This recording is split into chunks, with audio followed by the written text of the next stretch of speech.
ఆ భాగీరథిని ఈ ఊర్మిళని అస్సలు వదలను. ఆ భాగీరథిని ఎన్నిసార్లు చెప్పుతో కొట్టినా బుద్ధే రావడం లేదు. ఈసారి మనం వాళ్ళని దెబ్బతీస్తే మళ్ళీ జన్మలో మీ ముఖం చూసే ధైర్యం కూడా చేయకూడదు.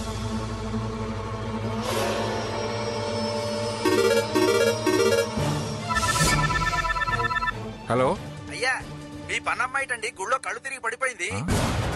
మా పనమ్మాయా? అవునండి, ఉదయం నుంచి ప్రదక్షిణాలు చేస్తోంది. మీరు అర్జెంట్ గా రండి.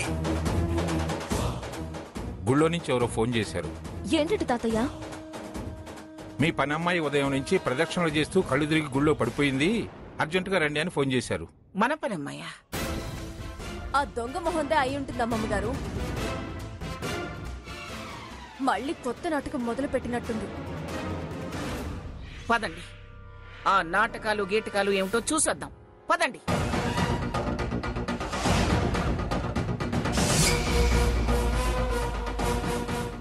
కాసిని మంచినీళ్ళు తాగమ్మాయి. వద్దండి.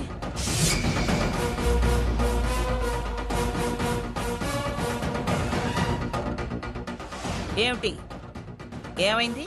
పెద్దమ్మ గారు, మీరిక్కడికి వచ్చారేంటమ్మా? నువ్వు కళ్ళు గిర్రిన తిరిగి పడిపోయావని ఫోన్ చేస్తే వచ్చాము. అవునండి, నేనే మీకు ఫోన్ చేశాను. ఒంట్లో బాలేదా? బాగానే ఉందయ్య గారు. మరెలా పడిపోయావు? రాత్రిళ్ళు నిద్రపోకుండా బాధపడుతున్నారు. నాలాంటి వాళ్ళకంత సోటిచ్చి ఇంత ముద్దెట్టి ఆదరించే మీరు లోపల కుమిలిపోవడం నేను చూడలేకపోయాను.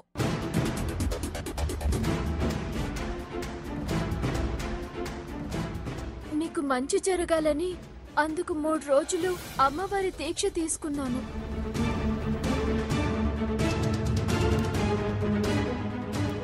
ఈ 3 రోజులు కటిక ఉపవాసం ఉండి ఈ రోజు 108 ప్రదక్షిణలు చేయాలని వచ్చాను.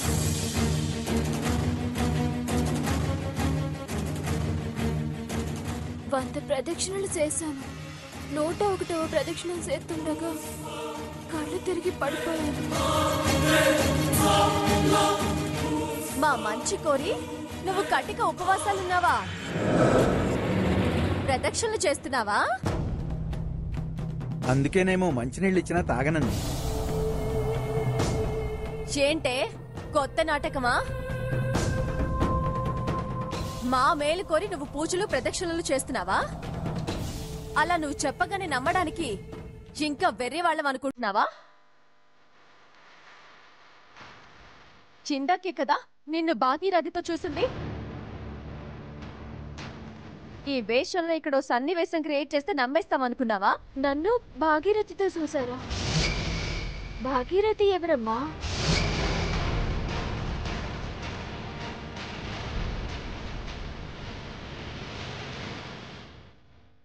ఎవరిని చూసి ఎవరనుకుంటున్నారు మీరు? ఏయ్, ఎక్స్ట్రాల్ చేసావంటే పళ్ళు రాస్తాయి.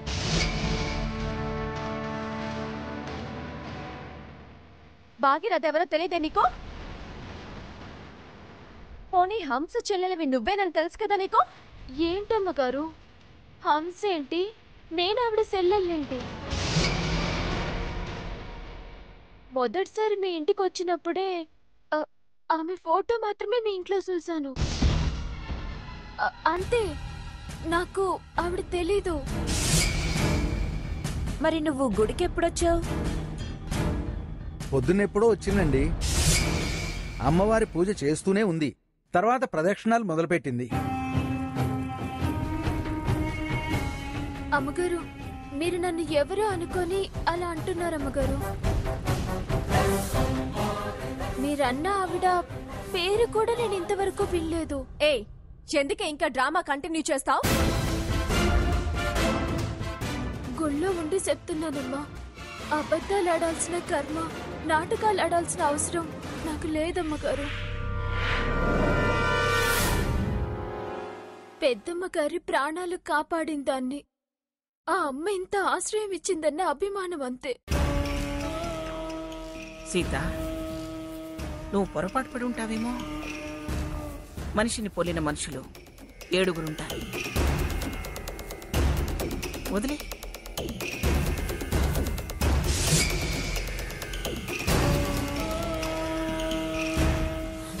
జై దుర్గా భవాని, జై అంబా భవాని, జై మాతా. అమ్మా, మా పెద్దమ్మ కుటుంబాన్ని సల్లగా కాపాడు తల్లి. బాధలు భయాలు తొలగించు తల్లి.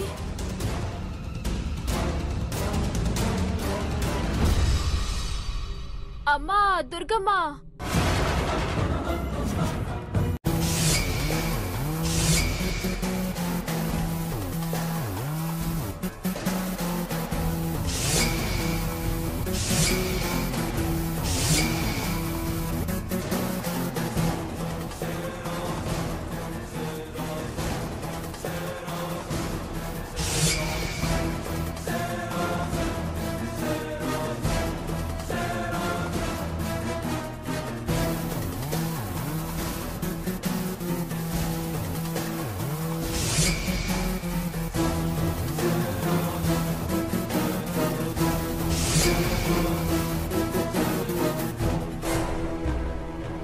Saket, you are under arrest.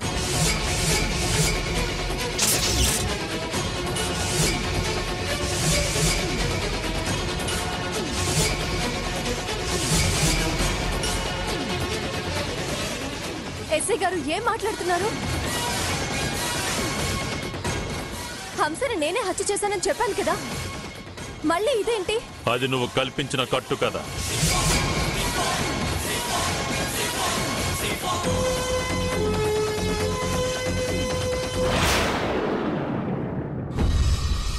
హత్య జరుగుతున్నప్పుడు నువ్వు షష్ఠి పూర్తి జరుగుతున్న స్థలంలోనే ఉన్నావు.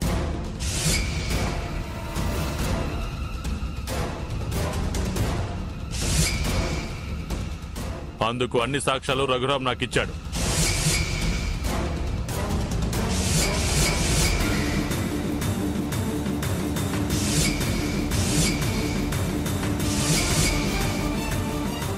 సో సాకేతే హత్య చేశాడు.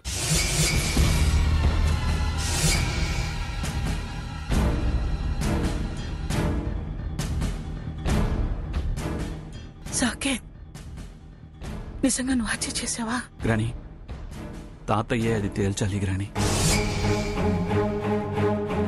నేను తేల్చటం ఏమిట్రా? జడ్జి ఉద్యోగం చేసే ఒక తాతయ్య, ఇప్పుడు నువ్వే నిజానిజాలు తేల్చాలి.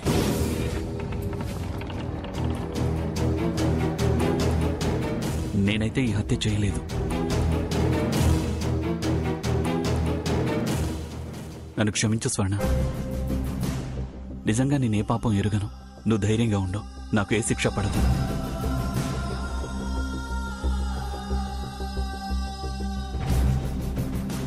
Constable, arrest him.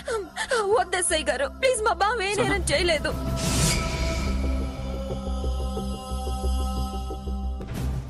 Please SI గారు, ప్లీజ్. అక్క, నువ్వైనా చెప్పక్క, ప్లీజ్. బావ హత్య చేయలేదక్క. అమ్మమ్మ చెప్పండి అమ్మమ్మ.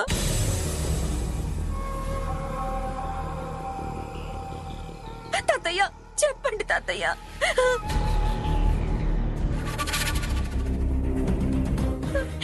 ఎస్ఐ గారు, మా బావ హత్య చేయలేదు. ఎస్ఐ గారు, నిజంగా మా బావ హత్య చేయలేదు. అక్క చెప్పక్క, తీసుకెళ్ళిపోతున్నారు. చెప్పక్క ప్లీజ్. వద్దు. నాకేం కాదు. అక్క, సాకే బావ.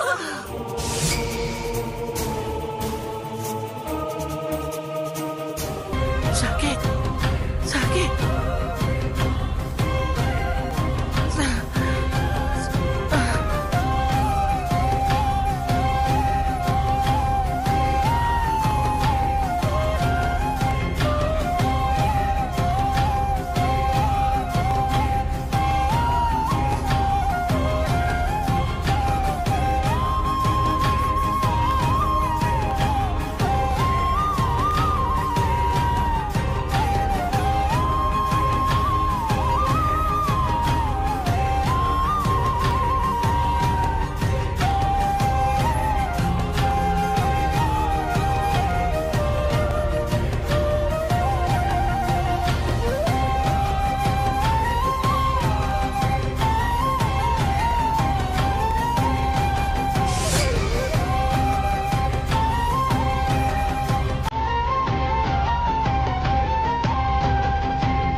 మంగా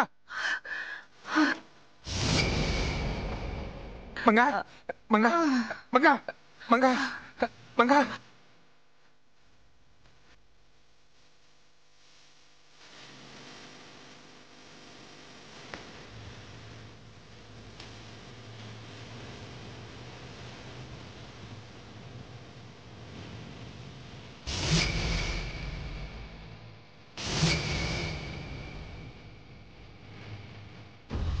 మంగా మంగా మంగా మంగా మంగా మంగా మంగా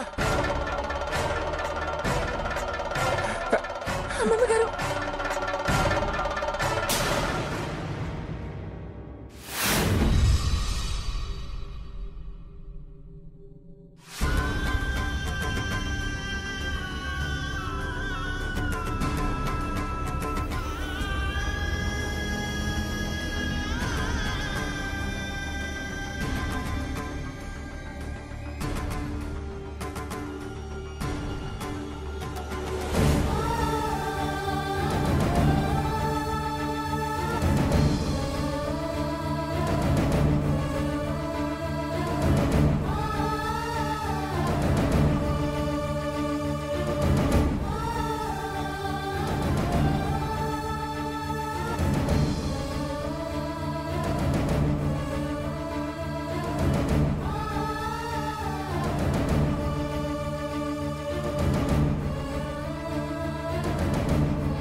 డాక్టర్ గారు ఎలా ఉంది నా భార్యకి?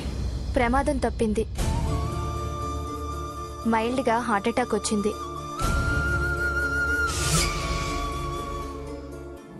మళ్ళీ వస్తే ప్రమాదం. వారికి ఆపరేషన్ చేయటం బెటర్. ఆపరేషనా? అవునండి. తనతో మాట్లాడి చూతాను డాక్టర్ గారు. ఒప్పించండి, లేకపోతే వారికి చాలా ప్రమాదం. మేము అమ్మమ్మ గారిని చూడొచ్చా అండి? ఒక అరగంట తర్వాత వెళ్ళి చూడండి. అలాగే. ఓకే.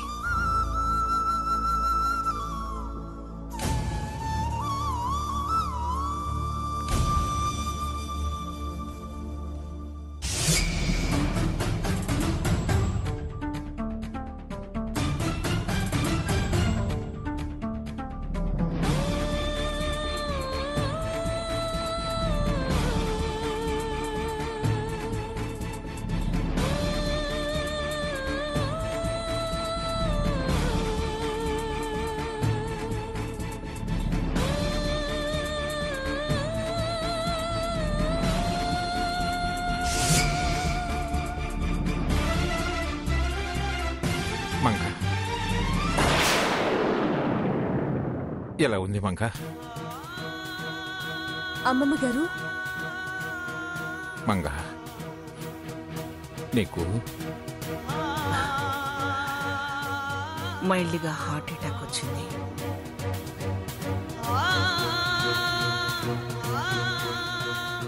ఆపరేషన్ చేయించుకుంటే మంచిది అన్నారు. అంతేగా ఇప్పుడే డాక్టర్ గారిని నాకేమైందని అడిగితే చెప్పారండి. మరి ఆపరేషను చేయించుకోకపోయినా నాకేం కాదు, కానీ దానికన్నా ముందు సాకేత్తును విడిపించుకొచ్చే ప్రయత్నం చేయండి. సాకేత్ గురించి మీరేం వరి అవ్వద్దమ్మమ్మ గారు.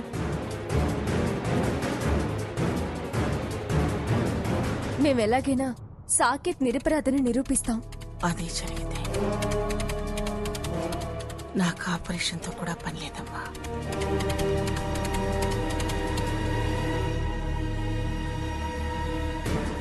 పెద్దమ్మ గారు సాకేత్ బాబు గురించి చాలా బెంగపడుతున్నారు.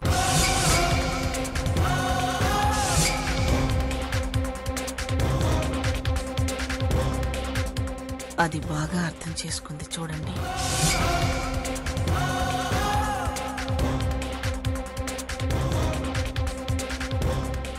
నా దగ్గర మీరెవరూ ఉండనవసరం లేదు.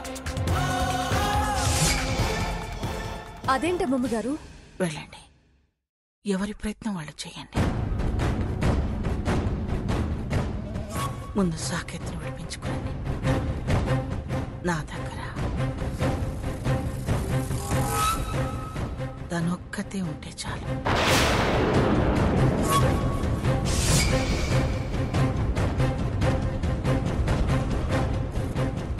పానానికి పానంలా చూసుకుంటా.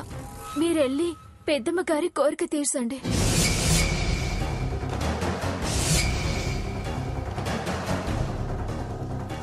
వింటున్నావుగా? వెళ్ళండి, ముందా పనిలో ఉండండి.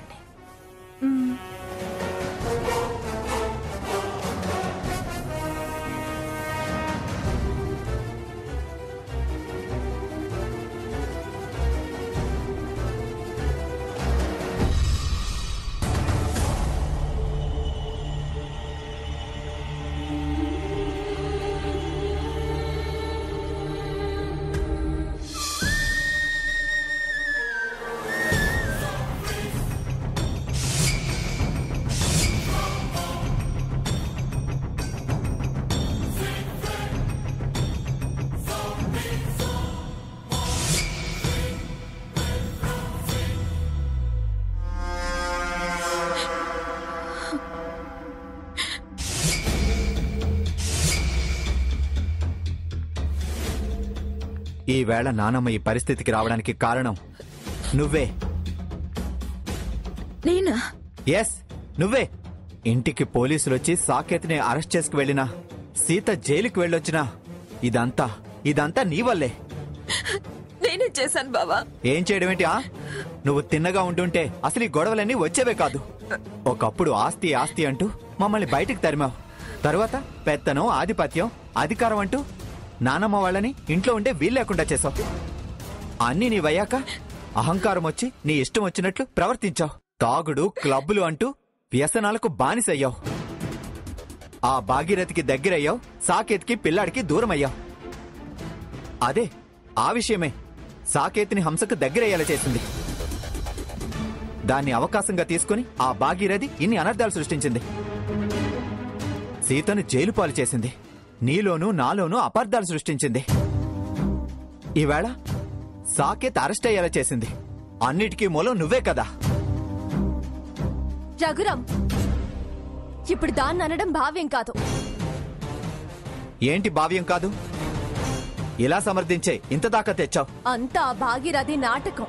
మనం మోసపోయాం. ఆవిడ మోసం చేయడానికి అవకాశం ఇచ్చింది ఈవిడే. రఘు, దాన్ని నిందించి లాభం లేదు.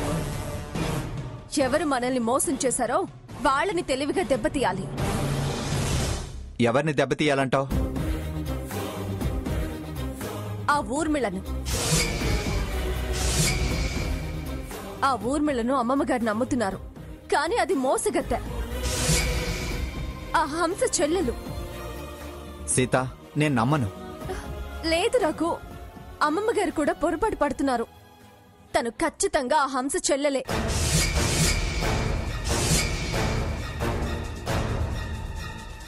మారువేషంలో మనల్ని మోసం చేస్తుందని నేను నిరూపిస్తాను. నిరూపిస్తావా? ఎస్, నిన్ను ట్రాప్ చేసింది ఆ భాగీరథితో కలిసింది ఈ ఊర్మిళే. కావాలంటే నువ్వు ఫోన్ చేయి. ఏమని చేయమంటావు? చెప్తాను.